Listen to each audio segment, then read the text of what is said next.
आगे cell structure में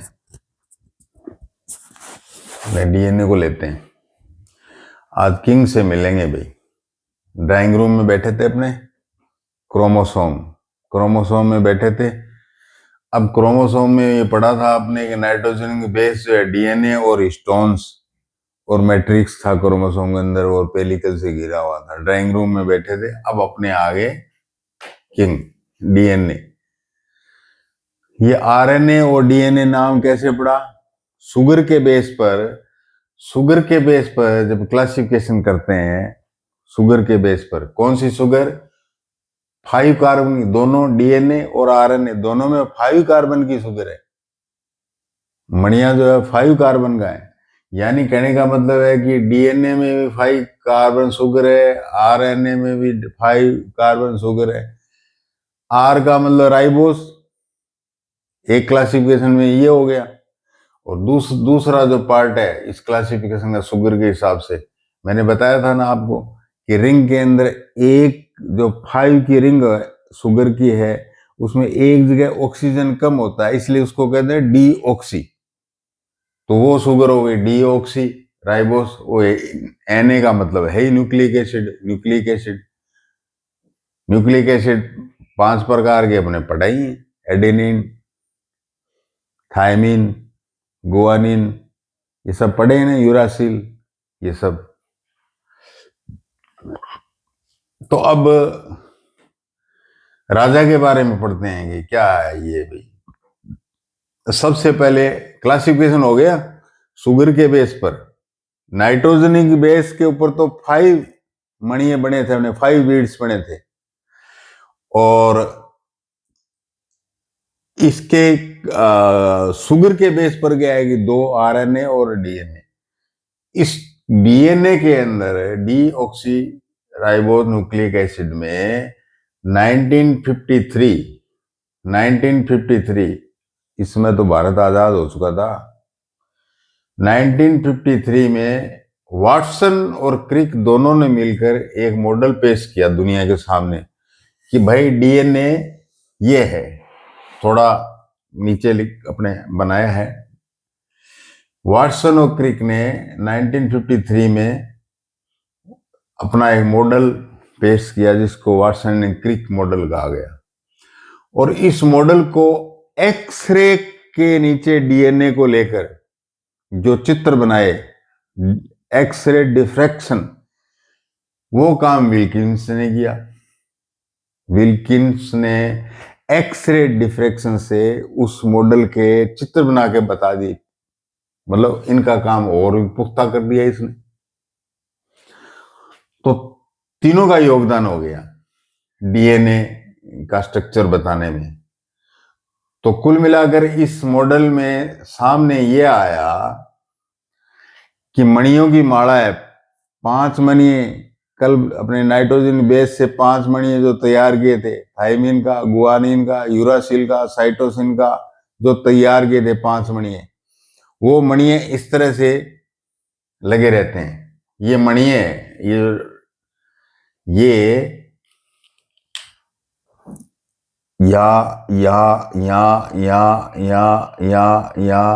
ये मणिये नाइट्रोजन बेस के।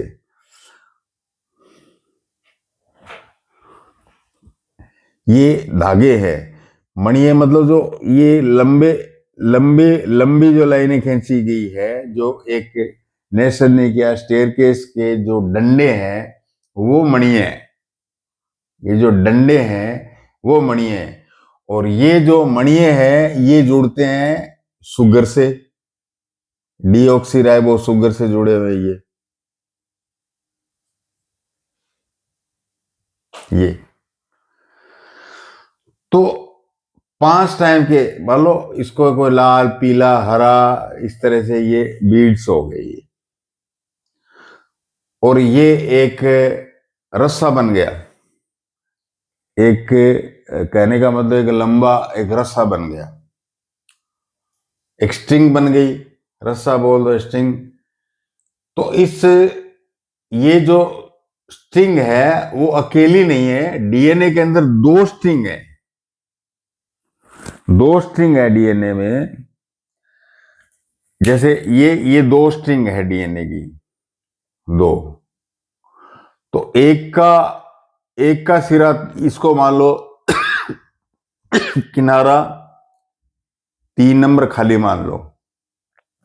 शुगर का पांच कॉर्नर बनाए थे ना 5C, तो 3 नंबर कोना खाली मान लो इसका, इसका, और इसका मान लो 5 नंबर खाली ये, और विपरीत डायरेक्शन में, इस तरह से विपरीत डायरेक्शन में ये जो इस तरह से विपरीत डायरेक्शन में ये स्ट्रिंग चल रही है। एक रस्सा 3 वाला ऊपर जा रहा है, जिसका 3 नंबर वाला एटम खुला है, बॉन्ड बना सकता है फास्फोरिक एसिड से, और इधर का 5 नंबर खुला है, वो आगे फास्फोरिक एसिड से बॉन्ड बना सकता है। और ये बीच के अंदर जो है ये बीड्स हैं, ये शुगर की ये चेन होगी। बीच के अंदर क्या है, ये नाइट्रोजन बेस है, इधर एडिनिन तो थाइमिन, इधर गुआनिन तो साइटोसिन, इधर मतलब एक प्यूरिन एक पायरिमिडिन, एक पायरिमिडिन एक प्यूरिन, या 3-4 प्यूरिन तो उधर 3-4 पायरिमिडिन। इस तरह से ये स्टेयर है, ये पौड़ी बन गई है, इसे चढ़ते जाओ आप लंबे। इस तरह का क्रिक मॉडल उसने पेश किया। तो ये जो प्यूरिन है पायरिमिडिन से किससे जुड़ा होता है? हाइड्रोजन बॉन्ड से जुड़ा हुआ। किससे जुड़ा है? हाइड्रोजन बॉन्ड से। कौन सा? जैसे ए क्या है? Adenine, purine, 2 hydrogen Bond tea से थाइमिन, पिरिमिडिन, टी से जुड़ा है। अच्छा, ये अब मैं यहां 2 बॉन्ड बना दूं बीच में इस प्रकार से, तो क्या समझोगे आप? कि ये तो ए समझेंगे, ये टी समझेंगे, और 3 हो गया, 3 हाइड्रोजन बॉन्ड हो गए, तो गुआनिन समझेंगे यानी प्यूरिन समझेंगे, साइटोसिन यानी पायरिमिडिन समझेंगे, जीसी। यहां 3 बॉन्ड किसी को मिले तो इसका मतलब उसने कह दिया कि ये गुआनिन और साइटोसिन है। इस प्रकार से ये जो पौड़ी के डंडे है बीच के अंदर, ये एक्सिस है, ये बीचों बीच, इधर एडेनिन, इधर थाइमिन, इधर गुआनिन, या इधर गुआनिन, इधर साइटोसिन। तो ये जो मॉडल है, ये कहने का मतलब है प्यूरिन और पायरिमिडिन के स्टेयरकेस के डंडे हैं। आया समझ में? ये डंडे हैं, इनकी लंबाई कितनी है? प्यूरिन की 10 एंगस्ट्रॉम, पायरिमिडिन की 10 एंगस्ट्रॉम, हर एक डंडे की टोटल लंबाई जो है AT GC, मैं दोनों बोल रहा हूं अब, AT purine pyrimidine, GC purine pyrimidine, तो दोनों की डंडे की लंबाई 10 एंगस्ट्रॉम प्लस 10 एंगस्ट्रॉम, 20 एंगस्ट्रॉम। तो डंडे की लंबाई जो है 20 एंगस्ट्रॉम बैठ रही है। कितने डंडे हैं? मैंने क्या है कि 10 डंडे बनाए हैं इसमें, 10 डंडे, और 2 डंडों के बीच में दूरी है 3.4 एंगस्ट्रॉम। तो 10 डंडों के बीच में दूरी कितनी होगी? 34 एंगस्ट्रॉम, यानी कुल 10 टाइड्स। टाइड का मतलब तो आप समझ गए ना, नाइट्रोजन बेस, और ये जो बिंदु बिंदु मैंने लगाए हैं ये शुगर, और तीसरी चीज फास्फोरिक एसिड। तो टाइड, ट्री, ट्रायो, 3 न्यूक्लियोटाइड, इस तरह से। तो ये न्यूक्लियोटाइड्स के बीड्स हो गए, इसकी ये माला है डीएनए, डबल हेलिक्स कहते हैं। डबल चेन है इसलिए इसको डबल कहते हैं। अब आइए हेलिक्स क्या मतलब हुआ? हेलिक्स का मतलब होता है इस तरह से ऐंठन, इस तरह से एंठन यूं। भाई ये जो सीडी है इसको यूं मोड़ दो आप, एंठन कर दो तो हेलिक्स बन जाएगा इस तरह से। अभी तो अपने क्या है कि डायग्राम में सीधा बना रखा है, सीधी सीडी दिखा रखी है, इसको यूं मोड़ दो, राइट साइड में मोड़ दो तो एक मोड़ आ जाएगा इसमें। तो जो बड़ा मोड़ होगा, जो मोड़ आएगा उसमें एक जगह तो काफी स्पेस रहेगा, वो कहलाएगा मेजर, वो कहलाएगा मेजर एक्सिस। और दूसरी जो थोड़ी जगह रहेगी मोड़ के अंदर, एंठन में, ट्विस्ट में, उस थोड़ी जगह को कहते हैं माइनर एक्सिस। तो ये हेलिक्स बन गया, और इस हेलिक्स में ज्यादा स्पेस है इस सीडी के अंदर, घुमाव के अंदर। घरों के आगे देखा आपने कि बाहर का बाहर कोई किराएदार है, बाहर की बाहर एक लोहे की इस तरह से घुमावदार सीढ़ी बना दी इस तरह से, उसमें 3-4 लूप हो जाते हैं, 1 2 3। कोई किराएदार रखा कि वो सीढ़ी उसकी बाहर है, ऊपर अपने रूम में चला जाएगा छत पर, लिफ्ट नहीं लगी रहती, हेलिक्स की सीढ़ी बना के छोड़ देते हैं, देखा होगा आपने। तो से वो हेलिक्स है। सेम इसको ऐसे मोड़ देंगे तो उसमें जब मोड़ते हैं उस सीढ़ी को तो एक जगह खांच थोड़ी जगह रखती है, उसको माइनर गैप कहते हैं, माइनर एक्सिस कहते हैं। एक जगह क्या है कि ज्यादा जगह होती है वो उसको मेजर एक्सिस कहते हैं। एक्सिस ये होगा बीचों बीच पौड़ी के जगह पर, ये 10 एंगस्ट्रॉम इधर, 10 एंगस्ट्रॉम इधर।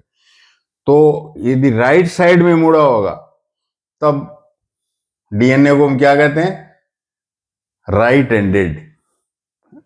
Ended helix.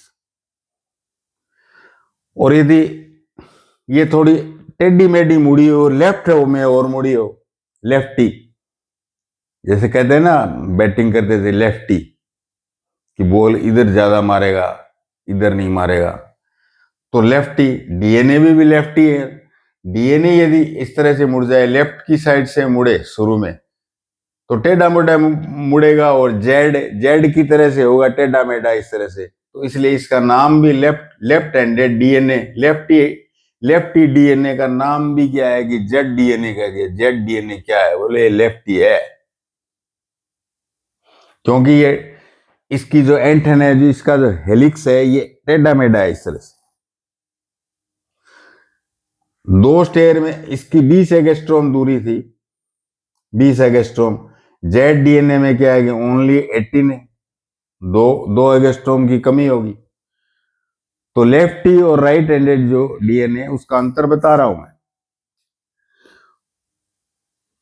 बीच में दूरी कम है, मतलब क्या है कि इनके बीच की दूरी 18 एंगस्ट्रॉम है, 18 एंगस्ट्रॉम है, लेकिन डंडे ज्यादा हैं, 12 डंडे हैं, यहां 10 है। राइट हैंड वाले में 10 डंडे और इसमें 12 डंडे।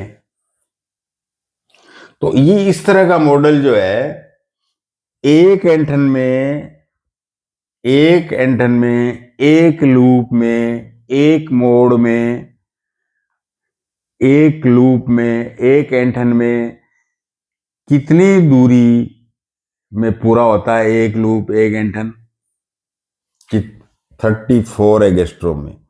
फिर इसके बाद दूसरा लूप शुरू हो जाता है, वो भी 34 एंगस्ट्रॉम रहेगा, और वो 10 डंडे रहेगा। ये राइट हैंडेड डीएनए की बात है।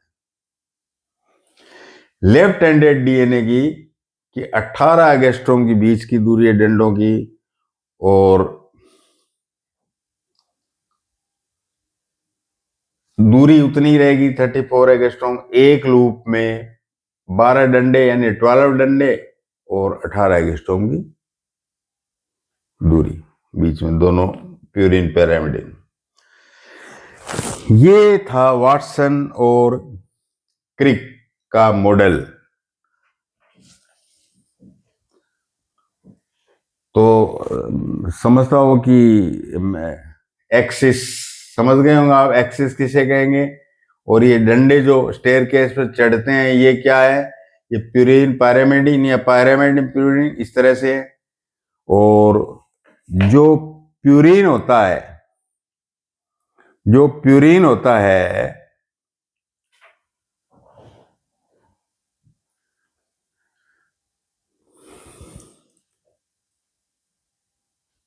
ये लाल से लेते हैं दूसरा कलर,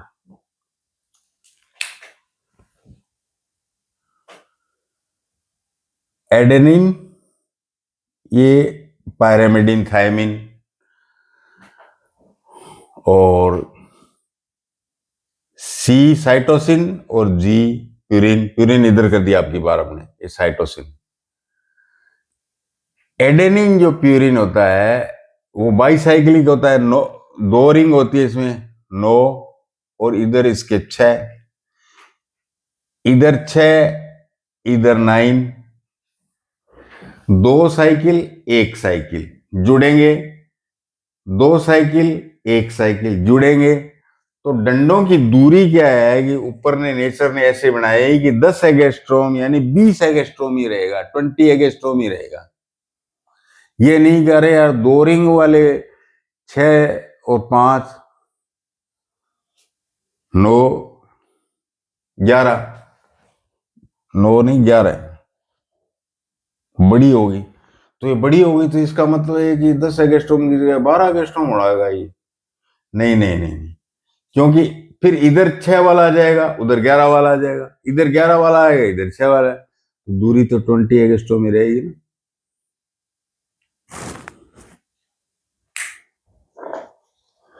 तो ये वाटसन और क्रिक मॉडल था, और 1962 यानी 1962 में इनको मेडिकल में तीनों को विल्किंसन, जिसने एक्सरे से पिक्चरें बताई, नोबल मिला। 1962 में क्या हिस्टोरिकल इवेंट था, हिस्ट्री में क्या इवेंट था कि नेहरू जी हिंदी चीनी भाई भाई कहते रहे, भाई है, भाई भाई हैं, और चीन ने अंदर ही अंदर क्या है कि भाई को ठोक दिया, यानी भारत चीन युद्ध 1962, और इधर वाटसन क्रिक विल्किंसन को नोबेल मिलता है। डबल हेलिक्स का अपवाद तो भाई सारी जगह है, आपकी क्लास में भी अपवाद है, घर पर भी आपके अपवाद है, फैमिली में भी, सोसाइटी में अपवाद हर जगह मिलते हैं। तो अपवाद के अंदर क्या है कि अभी तो पढ़ा है कि डबल हेलिक्स होता है, 2 चेन होती है इस तरह से, डीएनए में 2 चेन होती है इस तरह से, डबल हेलिक्स। अपवाद नहीं, सिंगल। डीएनए भी सिंगल चेन का, not double chain. Single chain का डीएनए मिला किसमें, ये निचले वाले जो प्लांट हैं, बैक्टीरिया वगैरह है ना, निचले वाले जीव, उसमें ये बैक्टीरिया फाज, जो बैक्टीरिया को खा जाते हैं, फाज का मतलब होता है खाना, हैगी खाना, टू ईट। एक वीडियो का अपने थंबनेल था कि गंगा का पानी किसके लिए जहर है और क्यों, कारण क्या है कि गंगा के पानी में जितना भी कचरा जाता है उससे जो बैक्टीरिया पैदा होते हैं उसको वायरस होता है बैक्टीरियोफाज, बैक्टीरिया को खाने वाला, वो गंगा के पानी में होते हैं। अब ये नेचर की मेहरबानी है कि गंगा के पानी में वो बैक्टीरियोफाज है, और चाहे कितना ही कूड़ा करकट डालते रहो, प्रदूषण करते रहो, लेकिन गंगा का पानी निर्मल ही रहता है, क्योंकि बैक्टीरिया को वो फाज है वो छोड़ते नहीं, खा जाते हैं। तो इस तरह के फाज में 5174 S73 ये बैक्टीरियोफाज है। आपको तो इतना ही याद रखना है, बैक्टीरियोफाज का मतलब वो बैक्टीरिया को ही खाने वाले वायरस हैं, उनमें सिंगल स्ट्रैंडेड डीएनए होता है। सर्कुलर बताया ना, प्रोकैरियोट। और सेल के अंदर क्या है कि जब आप किले में गेट से, सेल मेम्ब्रेन से घुसे थे, तो आपको माइटोकॉन्ड्रिया मिली थी, आपको क्लोरोप्लास्ट भी मिला था, तो उनमें भी डीएनए होता है। यूं समझिए कि राजा तो न्यूक्लियस में होता है, और बाहर जो ऑर्गेनेली है, माइटोकॉन्ड्रिया या इस तरह की ऑर्गेनेली है, उसमें राजकुमार रहते हैं। तो ये सिंगल स्टैंडर्ड सर्कुलर डीएनए, इसके जोड़ जो है ना इतने मजबूत होते हैं, फेविकोल के जोड़ होते हैं, कि ज्यादा गर्म करो, पीएच बढ़ा दो, तो भी ये किनारे जो है ना ये टूटते नहीं, ऐसे सिंगल स्टैंड नहीं होता है। प्रोकैरियोट्स में, बैक्टीरिया में ये मिलेगा आपको, इस तरह का सर्कुलर मिलेगा आपको, और सिंगल स्टैंडर्ड मिलेगा इस तरह से वायरस में, जो बैक्टीरिया के डीएनए को खा जाएगा। तो अपवाद में आपने दो प्रकार के डीएनए, ये सिंगल स्टैंडर्ड, सर्कुलर, पूछ सकता है वो सर्कुलर किसी, माइटोकॉन्ड्रिया में क्या होगा, डबल हेलिक्स वाला होगा, सिंगल स्टैंडर्ड होगा, सर्कुलर होगा, इस तरह का क्वेश्चन बना लेगा वो। तीसरे टाइप के अपवाद में आता है माइक्रो सैटेलाइट। ये, इस पर थोड़ा ध्यान से देखना, ये जो फोरेंसिक लैब्स होती हैं मर्डर के और के, जो किससे सॉल्व करती है ना ये, या पेरेंटिंग के झगड़े होते हैं कि मैं इसका पुत्र हूं या नहीं हूं, उनके झगड़े सेटल होते हैं। किसी का इवोल्यूशन देखना है कि पीढ़ियों का इवोल्यूशन, इनका विकास किस किस प्रकार से हुआ, डीएनए कैसे विकसित हुआ। तो ये सब बातें जो हैं, गूढ़ बातें जो छुपी हुई हैं, भगवान ने छुपा रखी हैं, वो बातें माइक्रो सैटेलाइट डीएनए से पता कर सकते हैं लैब के अंदर। मोलिकुलर बायोलॉजी की लैब है अपने यहाँ हैदराबाद में, और कहीं खुल गई है तो पता नहीं।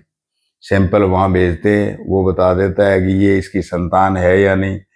और मान लो मर्डर हुआ, आपस में लड़ाई हुई, छीना झपटी हुई, मर्डर, लाश के नाखून के अंदर मान लो छीना झपटी में कुछ कोई ब्लड रह गया उसका, उस ब्लड को पिक कर लेते हैं और लैब के अंदर उसके माइक्रो सैटेलाइट डीएनए देख लेते हैं, और उससे पता लग जाता है कि अच्छा इस आदमी से छीना झपटी हुई है, उसने मारा है इसको। सीआईडी फीआईडी फोरेंसिक लैब आपने खूब देखी है, बताने की जरूरत नहीं है। ये कैसे पता करते हैं, थोड़ा सा इसमें देख लो आप। STR, SSR, short DNA motif, ये पर्यायवाची है। माइक्रो सैटेलाइट ये पर्यायवाची शब्द है। Short tandem repeat STR, SSR simple sequence repeat, short DNA motif. अब नाइट्रोजनी जो बेस है, ए, मान लो एक एग्जांपल है इसमें, एटी,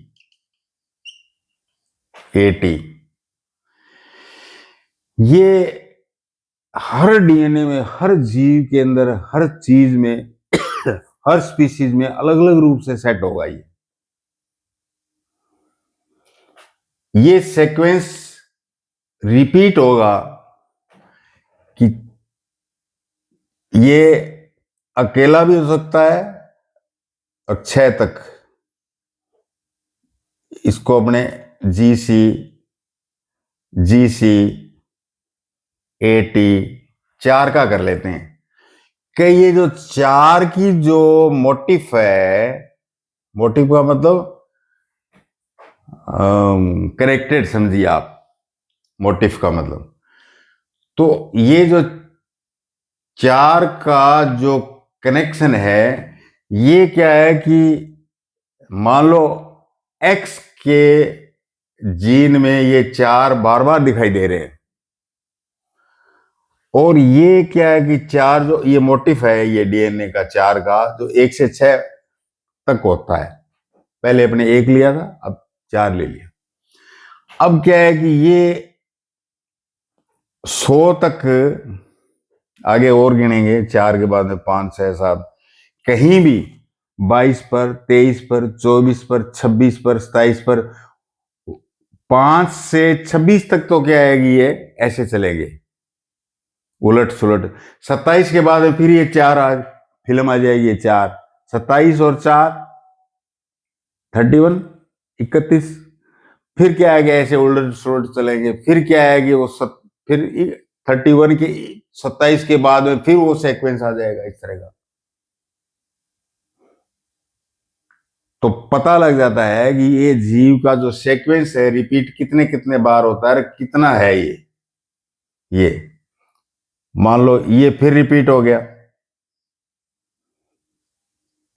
4, फिर इसको किया, फिर ये रिपीट हो गया।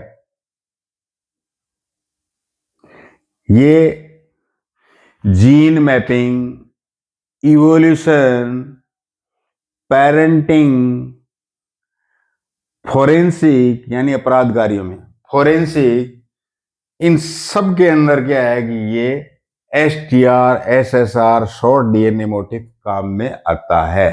ध्यान रखना, सीधी सी बात, ये अपवाद के रूप में पढ़े हैं अपने 3 चीजें, सिंगल और सर्कुलर और माइक्रो सैटेलाइट। इसको माइक्रो सैटेलाइट बोला गया, मोटिफ को बताया ना, पर्यायवाची है ये STR SSR short DNA motif. और ये निकालते कैसे हैं, ATGC, ये देखते कैसे हैं, ये PCR एक पद्धति होती है, मशीन में डाल देते हैं, पॉलीमरेज चेन रिएक्शन PCR। पूछ सकता आपको एग्जाम में कि माइक्रो सैटेलाइट जानने के लिए कौन सी विधि काम में ली जाती है, PCR पॉलीमरेज चेन रिएक्शन। कोई मूली नाम का साइंटिस्ट था, उसने ये सबसे पहले बताया था। तो वो जो मोटिफ बताए थे मैंने, जैसे अभी 4 का एग्जाम्पल लिया था आपने, उसको ये क्या घुमा घुमा कर कई गुना कर देती है इस तरह से। ये मशीन क्या है कि कई गुना, तो बिल्कुल साफ दिखने लग जाता है वो मोटिफ, सीक्वेंस साफ दिखने लग जाता है STR SSR। और कोरोना की टेस्टिंग इसी से तो होती थी। कोरोना के आरएनए का था कोरोना, हेरिडेटिक मटेरियल, उसमें आरएनए था कोरोना में। तो उसकी सीक्वेंस, कोरोना की जो सीक्वेंस थी वो साइंटिस्टों ने पढ़ रखी थी, और किसी का नाक से सैंपल लिया और PCR में डाला, यदि उस सीक्वेंस से ये मोटिफ आ रहे हैं तो कहते पॉजिटिव कोरोना हो गया इसको, और नहीं आ रहे थे तो बोले कोरोना नहीं है, नेगेटिव रिपोर्ट आई है। ये PCR से जानते थे। तो इसमें आपसे इस मामले में जीके में पूछताछ हो सकती है, ध्यान रखना। समझ गए अब तो आप। अब आइए आप राइबोज न्यूक्लिक एसिड पर। बताया ना मैंने कि ये हेरिडिटी में भी काम आता है, जैसे डीएनए हेरिडिटी में ही काम आता है, वो हेरिडिटी में भी काम आता है और प्रोटीन संश्लेषण में भी काम आता है, प्रोटीन सिंथेसिस में भी। तो पहले क्या है कि आप हेरिडिटी वाला देख लो डीएनए की जगह। ये तंबाकू की पत्तियों में लगने वाला वायरस है TMV, और वो फाज में जो बैक्टीरिया वो खाता है फाज, उसमें हेरिडिटी के रूप में काम आता है वो। और बाकी प्रोटीन के रूप में तो RNA सर्वविदित है, सबको पता है कि RNA का काम क्या है, वो DNA का मंत्री है, समाचार भुगतान कराता है, वो समाचार भुगतान कराता है। कैसे कराता है अभी पढ़ते हैं। पहले तो ये देख लो आप, RNA कितने टाइप का होता है, RNA कितने टाइप का होता है, राइबोसोमल राइबोसोमल आरएनए 75%, टीआरएनए 15 से 25, ये ट्रांसपोर्टेशन करता है, पकड़ पकड़ के लाता है, इसलिए टीआरएनए। एमआरएनए मैसेंजर आरएनए सिर्फ 5 to 10%। तो इसमें जो 75% है, ये राइबोसोम जो पढ़ा आपने, साइटोप्लाज्म होता है, ये उसमें रहता है, राइबोसोमल आरएनए है ये। और ये क्या है कि बड़ा स्टेबल होता है, और ये प्रोटीन संश्लेषण के लिए यूं समझिए धरती देता है, ग्राउंड देता है कि यहां कर लो आप, ये लैब है प्रोटीन संश्लेषण की, राइबोसोम, इस आरएनए के कारण। टीआरएनए इस ग्राउंड के ऊपर जो साइटोप्लाज्म में जो अपने खाना खाते हैं और खाते हैं, अमीनो एसिड जो डाइजेशन में पचकर ब्लड से जो साइटोप्लाज्म में गया है, ऐसे ही घूम रहे होते हैं मस्ती से। और टीआरएनए क्या है, पुलिस का काम करता है, उनको पकड़ के आएगा, चल। हर एक अमीनो एसिड का एक स्पेशल टीआरएनए होता है, वो अपने वाले को पहचान लेता है, फटाक से उसको पकड़ के लाता है, वो ग्राउंड के ऊपर लगा देता है, ये आरएनए। प्रोटीन क्या था, अमीनो एसिड्स की माला, वो माला बना देते हैं, प्रोटीन बन जाता है। तो इसके बाद ये अमीनो एसिड आएगा, एक्स आएगा, एक्स के बाद वाई अमीनो एसिड आएगा, वाई के बाद में ल्यूसीन आएगा, ल्यूसीन के बाद में मेथियोनाइन आएगा, मेथियोनाइन के बाद में ट्रिप्टोफैन आएगा। ये अमीनो एसिड के नाम है। तो ये अरेंजमेंट कौन डायरेक्ट करता है?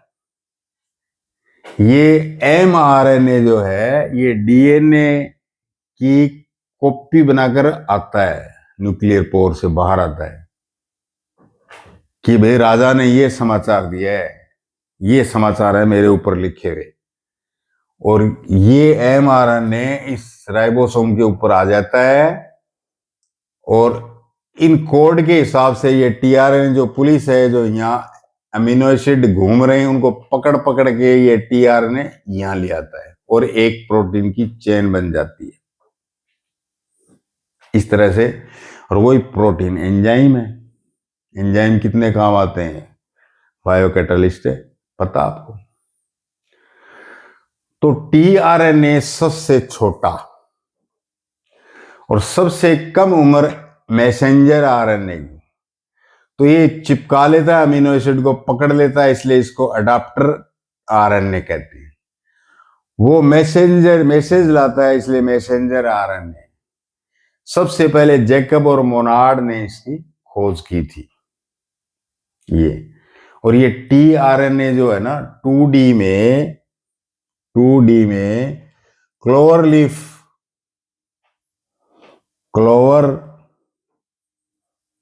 लीफ मॉडल कहलाता है। 2D में मतलब चौड़ाई और लंबाई, गहराई नहीं।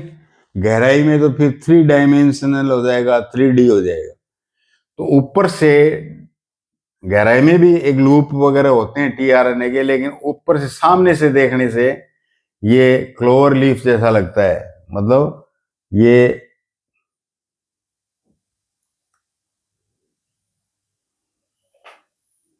इस तरह से लगता है ये टीआरएनए। और क्लोवर जो लीफ होती है उसमें ट्राइफोलिएट, 3 फोलिएट, 3 पत्ते होते हैं इस तरह से। एक प्रकार का घास होता है, ये उगाते हैं लोग जमीन को एनरिच करने के लिए, फर्टिलाइज करने के लिए। क्लोवर प्लांट की पत्ती ऐसे होती है, ऐसा ये टीआरएनए दिखता है, इसलिए इसको क्लोवर लीफ मॉडल बोलते हैं। और अडाप्टर है ये, अमीनो एसिड को पहचान जाता है, अडॉप्ट चिपका कर ले आता है इस ग्राउंड के ऊपर।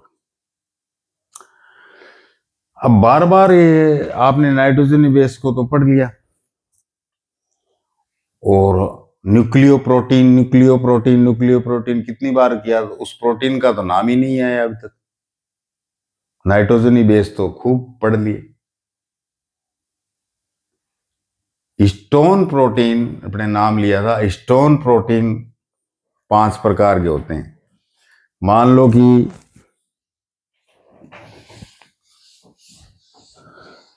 ये 5 प्रकार के 2 ग्रुप में होते हैं। एक ग्रुप, एक तो होता है क्रिप और गांठ होती है, ऐसे क्रोमोमियर पिछले पार्ट में बताया था। जैसे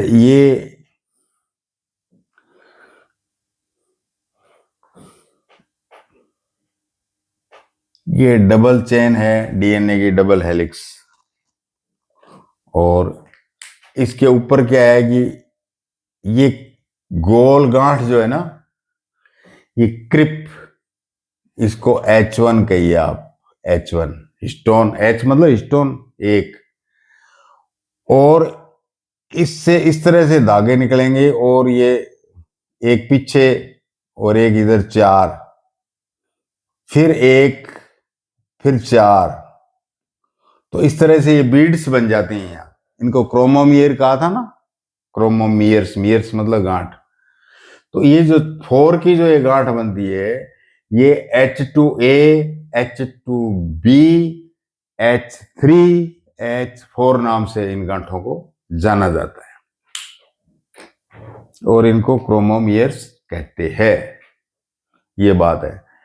अब देखिए आप, स्टोन्स के 5 प्रकार। स्टोन्स ये क्षारीय प्रकृति के प्रोटीन होते हैं। अम्लीय और क्षारीय दोनों प्रकार के होते हैं ना, तो ये क्षारीय टाइप के प्रोटीन होते हैं स्टोन्स। साबुन जो अपने क्षारीय है बेसिक है। दूसरी टर्म है डुप्लीकेशन।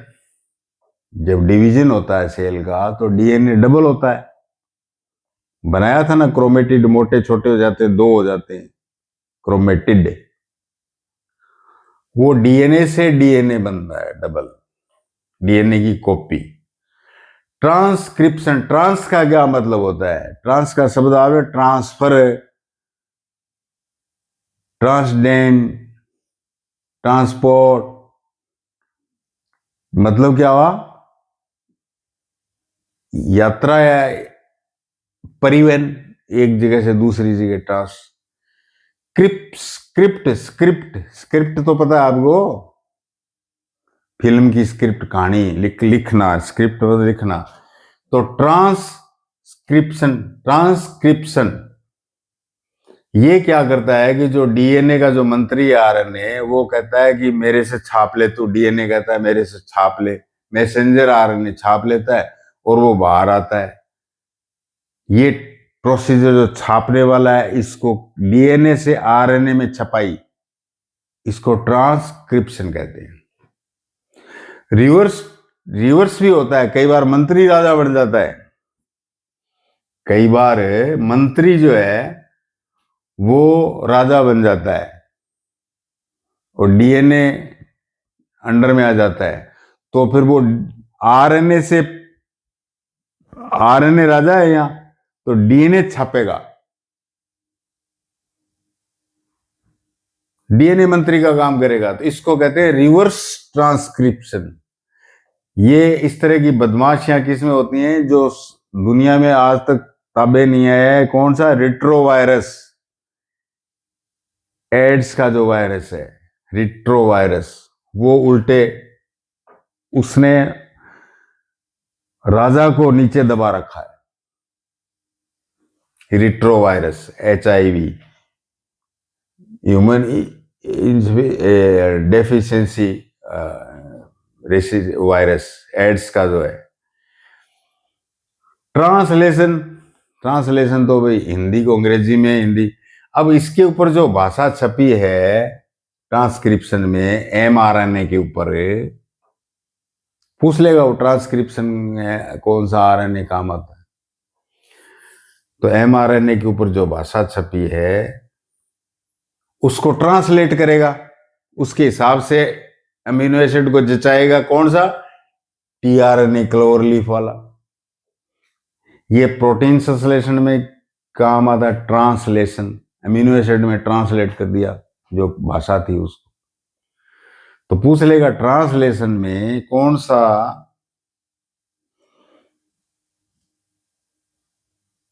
क्या प्रोसीजर होता है। जीन आ गया, hereditary unit, Johnson, Johnson baby powder नहीं, जॉनसन साइंटिस्ट था, उसने सबसे पहले जीन बताया था।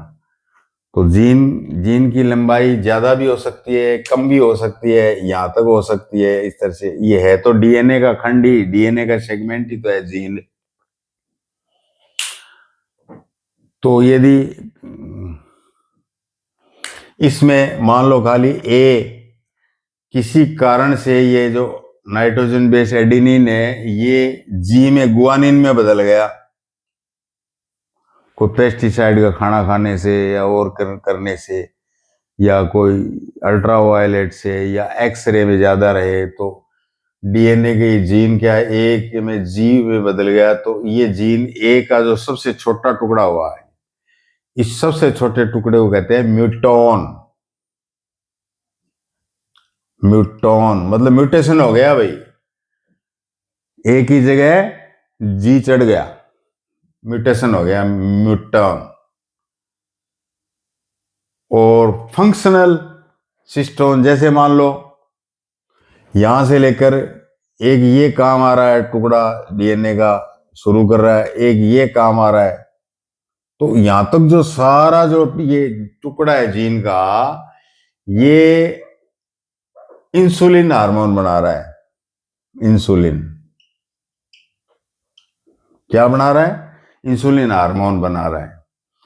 तो इंसुलिन हार्मोन बना रहा है या कोई एंजाइम बना रहा है, जो भी है, तो ये जीन फिजियोलॉजिकल यूनिट कहलाएगी और इसको सिस्ट्रोन कहेंगे। सिस्ट्रोन, इस जीन का नाम हो जाएगा सिस्ट्रोन। फिजियोलॉजिकल वर्क के लिए, म्यूटेशन के लिए म्यूटोन, और एक और होती है रिकॉन। जब सेल डिवीजन होता है तो एक दूसरा जो धागा है वो एक दूसरे के ऊपर चढ़े रहते हैं, और इस वाला जो टुकड़ा है यहां आ जाता है और इसका जो टुकड़ा है वो उधर चला जाता है। नेचुरल। तो इस टुकड़े को, ये जो जीन इधर गई ट्रांसफर हुई, उसको रिकम्बिनेशन कहते हैं, दोबारा जचाना। तो उस टुकड़े को जो दोबारा जचा उसको रिकॉन कहेंगे। तो जीन के तीन कार्यों के हिसाब से, वर्क के हिसाब से, सिस्टोन, म्यूटोन, रिकॉन। अब क्या है, सरल सा टॉपिक है, प्लांट और एनिमल में डिफरेंस बताइए। हार्ड तो आपने, राजा से तो आप मिल लिए, अब क्या रह गया बाकी। प्लांट और एनिमल के बीच में फर्क क्या है कि साइज का फर्क आता है। एक तो किसका फर्क आता है? साइज का।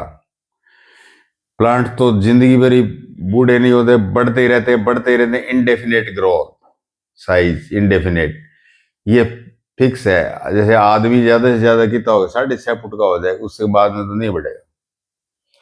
क्लोरोफिल होता है हरे रंग वाला, फोटोसिंथेसिस होता है, मतलब ऑटोट्रॉफ होते हैं, खुद खाना बनाते हैं। सेल वाल होते हैं प्लांट्स में। एनिमल, ये एनिमल में नहीं होती ये चीजें, ये एनिमल में नहीं होती ये मान लो बस आप। सेल वाल प्लांट्स में होते हैं सेल्यूलोज की। एटोट्रॉफ यानी एटो nutritional in liquid, liquid form में लेते हैं ये। किस में लेते हैं? फूड लिक्विड फॉर्म में लेते हैं प्लांट, जबकि एनिमल्स जो है ठोस घास वगैरह और रोटियां वगैरह। ग्रोथ जो है इसकी अपेक्स में होती है, टिप पर होती है, जड़ में, और उसमें सारी जगह क्या आएगी, स्टेम के अंदर जो टिप होता है सिर्फ वो बढ़ता रहता है, टिप में ग्रोथ। और एनिमल में सारा शरीर इधर उधर होता है, सारे ऑर्गन बराबर बढ़ते हैं, रेशो। एनिमल में मूवमेंट होता है, प्लांट में मूवमेंट नहीं होता। सेंस ऑर्गन एनिमल में होते हैं, इसमें नहीं होते। सेंट्रोसोम जो डिवीजन, जो सेल डिवीजन के समय काम आएगा अपने, सेंट्रोसोम एक बॉडी होती है, न्यूक्लियस सेंटर के ऊपर लगी रहती है, सेंट्रोसोम कहते हैं उसमें। तो वो अपने इसमें प्लांट में नहीं होता और एनिमल में होता है। आगे वाला आपने सारा पढ़ लिया, एक फोर्ट को पढ़ लिया। अब इस फोर्ट के 2 भाग करेंगे अपने कल।